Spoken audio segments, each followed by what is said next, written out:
తాకట్లో ఉన్న మీ బంగారాన్ని విడిపించి ఆ రోజు ఆన్లైన్ రేటుకి కొంటాం. Sharma gold company.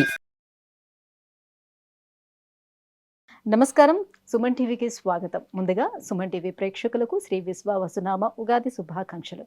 ఈ విశ్వావసునామ సంవత్సరం ద్వాదశ రాశుల వారికి ఏ రకంగా ఉండబోతుంది, గవ్వ ప్రశ్నను అనుసరించి ఈ ద్వాదశ రాశుల వారికి ఎటువంటి ఫలితాలు ఉండనున్నాయి, ఎలాంటి పరిహారాలను పాటించుకోవాలి, ఈ విషయాలన్నీ కూడా తెలియజేసేందుకు మనతో పాటు ఉన్నారు ప్రముఖ జ్యోతిష పండితులు బ్రహ్మయోగానంద కృష్ణమాచార్య గారు.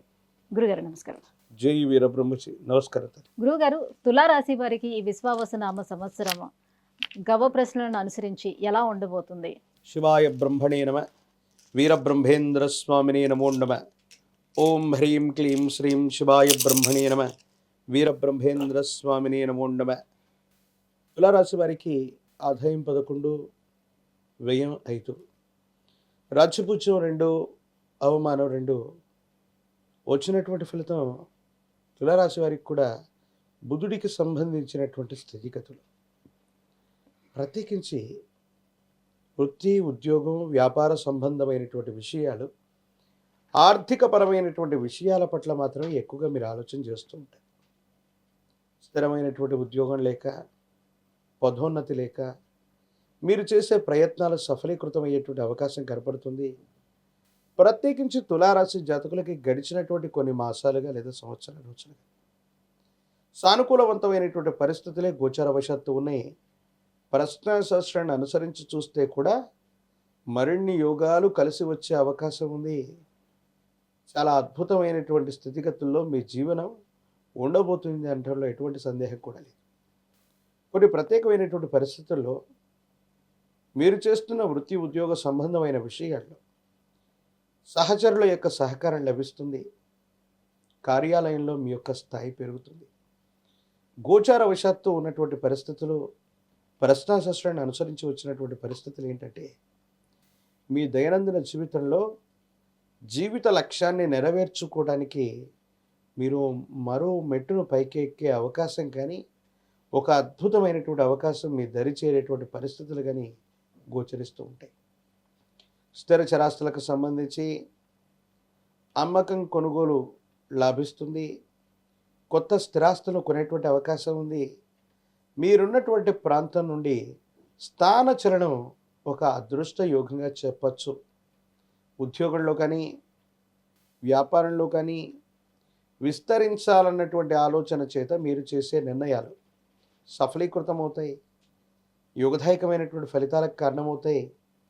అనుకూలవంతమైనటువంటి స్థితిగతుల్లో జీవితం ఉండేటువంటి అవకాశం తప్పనిసరిగా జరిగేటువంటి అవకాశం కనపడుతూ ఉంటుంది.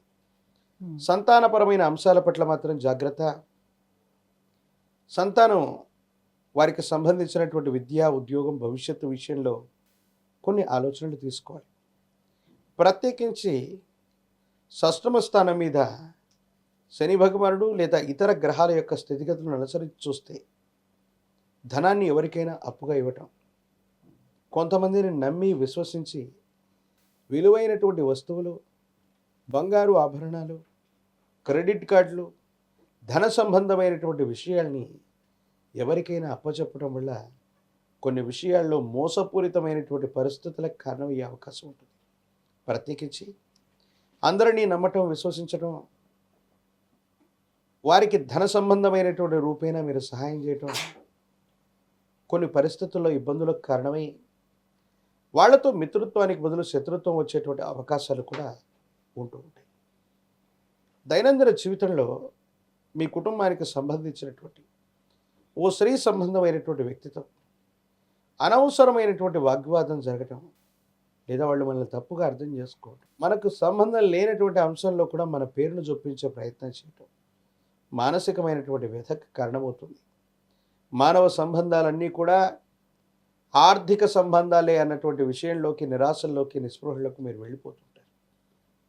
ఏది ఏమైనప్పటికీ కూడా ఏ ఒక్క వ్యక్తి దగ్గర మనం చేయి చాచట్లేదు, మన కాళ్ళ మీద మనం నిలబడ్డం, ఏ వ్యక్తి సహాయ సహకారాలు తీసుకోలేకపోయినప్పటికీ కూడా అనవసరమైనటువంటి నిందలు, ఆరోపణలు రావటం మీరు జీర్ణించుకోలేరు. ఈ రాశిలో ఉన్నటువంటి రాజకీయ నాయకులకి అనుకూలవంతంగా ఉంది. పరీక్షలు రాస్తున్న విద్యార్థులకు యోగదాయకమైనటువంటి ఫలితం ఉంది. వివాహం కానటువంటి వాళ్ళకి సానుకూలవంతమైనటువంటి ఫలితాలు కూడా ఉండబోతున్నాయి. తులారాశి జాతకుల యొక్క జీవన గమనంలో అద్భుతమైనటువంటి రాజయోగం కొనసాగుతూ ఉంది.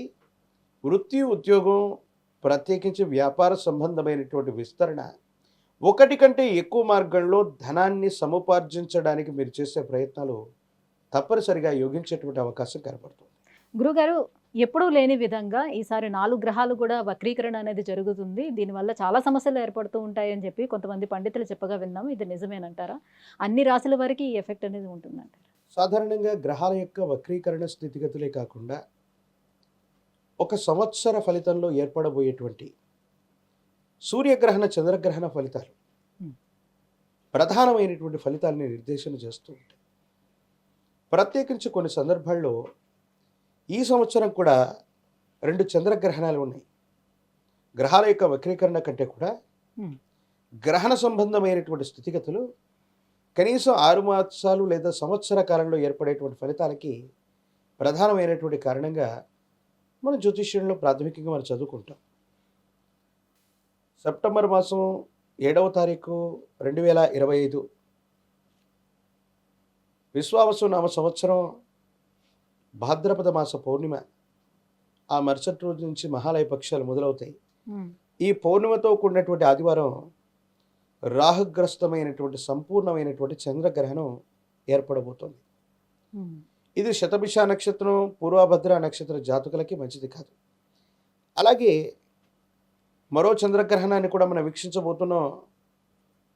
3వ తారీఖు మార్చి మాసం 2026వ సంవత్సరం సరిగ్గా పాల్గొన మాస పౌర్ణమి మంగళవారం కేతుగ్రస్తమైనటువంటి సంపూర్ణమైనటువంటి చంద్రగ్రహణం. ఈ 2 గ్రహణాల యొక్క కారక పరిస్థితులు అన్ని రాసుల మీద ప్రభావాన్ని చూపెడుతూ ఉంటాయి. ఆ రోజు ఉన్నటువంటి నక్షత్రం, ఆ నక్షత్రం ఉన్నటువంటి రాసులు, రాహుకేతు సంబంధమైనటువంటి స్థానాలు ప్రధానంగా అన్ని రకాలైనటువంటి విషయాల మీద వాటి యొక్క ప్రభావం అన్నటువంటిది ఉంటుంది. భారతదేశంలో కనిపించేవి ఈ సంవత్సరం రోజుల్లో ఈ 2 చంద్రగ్రహణాలు మాత్రమే. మిగతా గ్రహణాలు ఏవి కూడా ఈ సంవత్సరంలో భారతావరణలో కనిపించవు. ఈ 2 గ్రహణాల యొక్క ప్రభావం తీవ్రమైనటువంటి పరిస్థితుల్లో ఉంటుంది. మీరన్నట్టుగా గోచార పరిస్థితుల్లో వక్రీకరణ అన్నటువంటిది ఒకటి కంటే కూడా ఎక్కువ గ్రహాల యొక్క స్థితిగతుల్లో జరుగుతూ ఉన్నప్పుడు కొన్ని ప్రధానమైనటువంటి ఫలితాలని అవి విశేషవంతమైనటువంటి స్థితిగతుల్లో ప్రభావితం చేయగలుగుతాయి.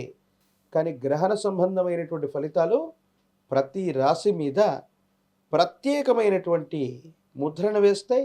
ప్రత్యేకమైనటువంటి ఫలితాలను కూడా తప్పకుండా ఇచ్చేటువంటి అవకాశం కనబడుతుంది. గురుగారు, మొత్తం మీద ఈ తులారాశి వారికి ఇంకా ఎటువంటి పరిహారాలను పాటించుకోవాలంటారు? శుక్రుడు అధిపతిగా ఉన్నటువంటి రాశులు, అమ్మవారి దేవతా స్వరూపాన్ని మనం చెప్తూ ఉంటాం. కానీ అదృష్టకరమైనటువంటి స్థితిగతులు మనకు నడుస్తూ ఉన్నప్పుడు మరిన్ని సానుకూలవంతమైన ఫలితాలు రావడానికి పెద్దలు చెప్తూ ఉంటారు.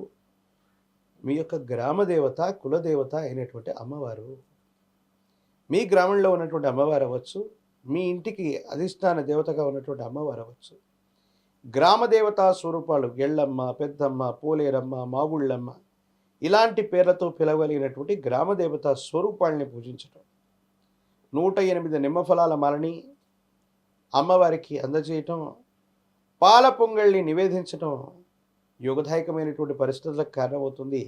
అత్యంత అనుకూలవంతమైనటువంటి స్థితిగతుల్లో జీవితం ఉండేటువంటి అవకాశం తప్పనిసరిగా కనపడుతుంది. విద్య, ఉద్యోగం, వివాహం, విదేశీయానం, ఆరోగ్యం, ఐశ్వర్యం, సంతానం వీటన్నిటికి సంబంధించి సమస్య ఏదైనా కూడా పరిష్కారం కోసం కింద స్క్రోల్ అవుతున్నటువంటి నెంబర్కి కాల్ చేసి గురుగారు అపాయింట్మెంట్ పొందవచ్చు. గురుగారు, తులారాశి వారికి విశ్వావసునామ సంవత్సరం ఎలా ఉండనుందన్న విషయాన్ని తెలియజేసినందుకు ధన్యవాదాలు. జై వీరబ్రహ్మ, జై గోవిందమ.